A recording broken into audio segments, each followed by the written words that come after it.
نحمدہ و نصلی علی رسولہ الکریم اما بعد اعوذ باللہ من الشیطان الرجیم بسم اللہ الرحمن الرحیم۔ آج ہم کتاب انعام یافتہ لوگ اس کا درس شروع کر رہے ہیں، اور درس کی ابتدا ہم مصنف کے تعارف سے کریں گے۔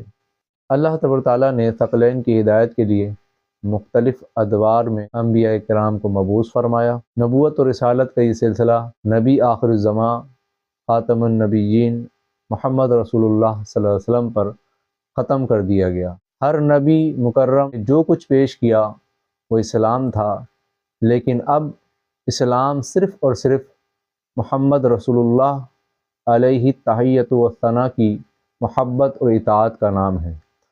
آپ صلی اللہ علیہ وسلم کی امت آخری اور عالمگیر امت ہے۔ قرآن مجید اللہ تعالیٰ کی آخری نازل کی ہوئی کتاب ہے جس میں کسی شک و شبہ کی گنجائش نہیں۔ اللہ تعالیٰ نے اپنے پاک کلام میں ارشاد فرمایا، الیوم اکملت لکم دینکم واتممت علیکم نعمتی وردیت لکم الاسلام دینا۔ سورۃ المائدہ آیت نمبر 3۔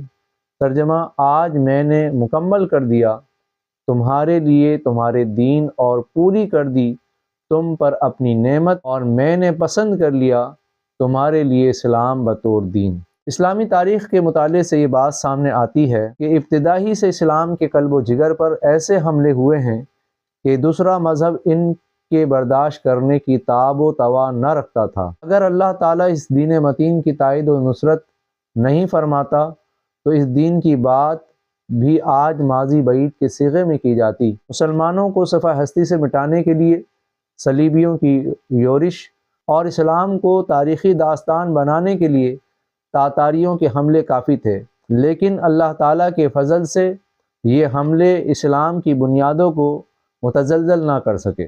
بدعات، فرقہ واریت، نفس پرستی، تعیشات، لادینیت کا کئی بار اسلام پر حملہ ہوا، لیکن اللہ تعالیٰ نے ہر دور میں ایسے نفوس قدسیہ پیدا فرمائے جن پر ملائکہ بھی رشک کرتے ہیں۔ انہوں نے کفر کو منہ توڑ جواب دیا، بدعات سیئات کے مقابلے میں دین اسلام کی صحیح تعلیمات سے لوگوں کو روشناس کرایا، اور قرآن و سنت کی عملی تفسیر و تشریح اپنے بے داغ کردار کی صورت میں عملاً پیش کی۔ آج لوگ اسلام کی دعوت و عظیمت کی تاریخ جو ایسے نفوس قدسیہ پر ہے میں اہم کردار ادا کرنے والوں کو کہیں محمد بن قاسم، عمر بن عبدالعزیز، امام اعظم ابو حنیفہ، صلاح الدین ایوبی، خواجہ معین الدین چشتی، شیخ عبدالقادر جیلانی، امام غزالی، مجدد الثانی وغیرہ کے نام سے جانتے ہیں۔ وما علینا الا البلاغ۔